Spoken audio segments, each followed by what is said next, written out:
This is Dr. Rosie Kuhn, and this podcast series is called Spiritual Immersion, Taking the Plunge. And the intention of this podcast, as you have probably heard over and over, is to support and empower you to be with what shows up as we learn to integrate and explore and be curious about who we are in this human experience as spiritual beings. It's a very challenging walk, and the path is yours. Nobody else is on your path, and in that way, you are doing this alone. And my job in this series is to go, you're alone. In a sense, you're the only one that can walk your path, but there are 8 billion people on the planet who are walking their path. And there are some similarities and consistencies that seem to be universal for a lot of people. And then, well, it's like a good jazz musician who can riff and needs to riff on the theme in order to find their own voice, their own expression, their own fulfillment through their expression, as opposed to following anybody else. So one of the I may have covered this before, and I'm covering it again because it is probably one of the most challenging elements of this spiritual immersion process, in a sense that we throw ourselves into this transformational process. I mean, the world is throwing us into a transformational process. It's throwing us that we're in the throes. I just love that term, that we're in the throes of an evolutionary process that's taking place within every single one of us. And it looks different for each and every one of us. It feels challenging. We feel alone and isolated. We feel like nobody else is going through what I'm going through. Nobody else understands me. So these are elements of this process. We go into self-doubt, and we go into that place of self-doubt and powerlessness and hopelessness. When we look around us, we can go, oh yeah, they're doing it too. They have to go through that too. And it comes down to, again, that place of, I don't know how to do me. I don't know how to do this. I don't know how to be with what is. Call it the big fat be with. And part of the big fat be with in these processes is that we feel discomfort. We can feel the discomfort of restlessness, irritability, discontent. We can feel anxiety. We can feel all sorts of emotions that are uncomfortable for us because we've been trained to ignore our emotions. So when we feel angry, or when we feel sad or grief or suffering, we feel inept. There's a lot of feelings we don't articulate well because we don't give ourselves the language of it. And that's where the whole evolution of emotional intelligence came in, that we have an opportunity to explore who we are in this human spirit emotional being.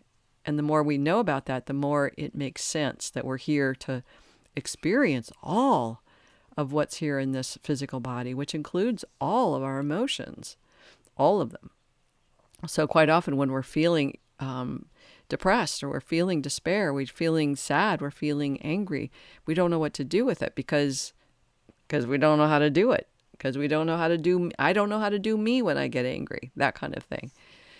This is where we can reach out for support and help and say, hey, I'm going through this spiritual immersion process, and here's what's showing up. I'm feeling a lot of stuff. Feeling a lot of stuff I'm not comfortable with, and I don't want to feel this way. And but I am, in a sense that we all feel this stuff, and most of us do something, some form of patterning or habits or addictions to calm or to numb ourselves from what we're experiencing. The other element that's really challenging to be with is the degree to which we might feel physical dis-ease. We might begin to feel pains in places we didn't feel pains, or aches, or uncomfortable discomfort. We might feel more headachy, or flu-like symptoms, or just lethargic. We might feel exhausted, or high vibration, high energy, like busy, like really this hum. We don't everyone will have their own experience. And when we feel it as in, this isn't normal, this is, in a sense, it's not, this is normal for somebody else, it's not normal for me, then I start to worry. And I go, oh, there's something going on. There's something wrong. There's something that's broken. There's something that needs to be fixed. This is cancer, or this is some terminal disease I've got. We go to that place of something's wrong, something's broken, and I'm not in control. I'm powerless. This is where it's a good thing to go to a health practitioner, your doctor, or whoever it is that you see to support you on the physical well-being as well as the emotional and spiritual well-being. It's really important to go see them to make sure everything's in good shape, that you're not missing anything or you're not ignoring or avoiding things. And then when you have that thumbs up from your medical practitioners, you can go, okay, this is just part of the purging process. This is part of my body letting go of what no longer is necessary. This is part of letting go of the density, the energetic vibrations of fear and unresolved grief and the pain and suffering of either what you've been carrying for your family or your own past lives. We carry a lot of old stuff that we can begin to put down. We can still honor them. In fact, we honor them better by putting down the density, the old stories, honoring the stories, putting them down so that you can begin to expand into the fulfillment of you, into the expansion and the fulfillment of them through you. But this is really challenging because, first of all, it takes us into that place like something's wrong and I need to fix it. Or I need to go see a doctor. I need to get some medical attention. And if you need medical attention, go get it, because that's important. You're hearing a lot of wind. We have a windy day today. So if you're hearing noises, it's like the wind coming up and coming through. So number one, know that you're going to feel things that are uncomfortable. And I'll tell you, being with the discomfort of life is something that we have not been trained, most of us have been trained to be with. Now, I grew up in, a white middle class family. So discomfort, there was a lot of emotional discomfort, but there wasn't physical discomfort.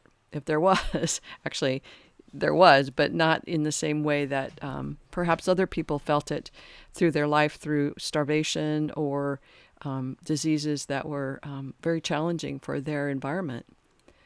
But generally speaking, we don't like to feel uncomfortable. We don't like to feel uncomfortable the ways that we have not had to feel comfortable, let's put it that way.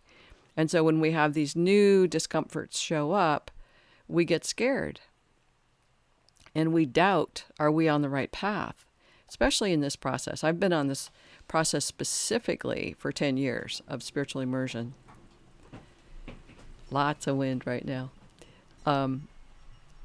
And over this past 10 years, I've been up and down and through it. And I've had some great, times where I've been in this place of health and well-being.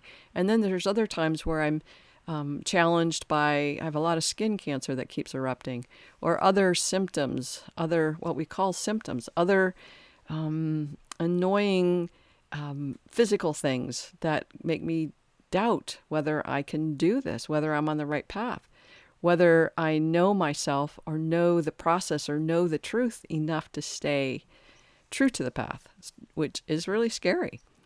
I'm a big fan of A Course in Miracles, the book, and every time I go back to it, it tells me something that I really needed to hear, like, you can follow your weaknesses. You can continue to believe in your weakness, or you can believe in your strength. And that's a choice. And when I'm in self-doubt, I'm like, I don't know. I don't know if I can do this, do whatever that is I'm supposed to do whatever it is I believe is my path, is what I'm trying to say. Because these things come up and they're scary, and it's like I don't know if I have the strength or the conviction. And then when I read that in the Course in Miracles, it's like, well, regardless of the outcome, I do want to choose from strength, whatever that is. And that's huge to say, okay, I'm going to choose from strength. I still don't know what that is. I still have the discomforts of this physicality or emotional stuff going on. But I'm going to believe in my strength. I'm going to hold to my strength and see what shows up. And one of the questions it says in the Course in Miracles is, let me see this another way. Like, how can I see this in a way that's going to encourage and evolve me through my strengths versus my weaknesses? And I love that. And I think it's so important to say, okay, I'm putting a stake in the ground for my strengths. I'm not going to make a choice from weakness. I'm going to make a choice from strength. Okay, what does that mean? And for each and every one of us, it will mean something different. But it's a conversation you're beginning to have over and over again, beginning, the beginner's mind in a sense, like, oh, here's this conversation I've never had before with myself. I'm going to have this conversation. How can I look at things? How can I look at life from my strengths as opposed to from my weaknesses? How can I see this another way, perceiving it through strength and conviction and truth, and see where it takes me? The inevitability of this human life is that we will, at some point, let go of this physical suit and move on to what's next. We will let go of this. It will take its last breath, this body. And that's just a given. And so how do we be with this, all of it, from this place of strength, potentially cultivating the strength to ask those questions? I can see my weaknesses. I can see where I want to capitulate. I love that word, capitulate. I just kind of collapse into, oh, I can't do it. This is really hard work. I can't do it anymore. And it might come to that. But I also have to go, okay, wait a second. What's your truth? What's your highest knowing, your highest truth? Now, how are you going to choose from that? I don't know. Show me a way to see this in a way that I can make sense of my reality again and again and again. All right. I think that's pretty much it for today. I'm sending you big hugs and love. This is a huge process for all of us. We're in the throes of transformation. And in it is a big, big, big journey of questioning you and really appreciating and valuing and honoring who you are in this process. It takes a lot of courage, and you're in it. So thank you for that. All right. Big hugs. Bye for now.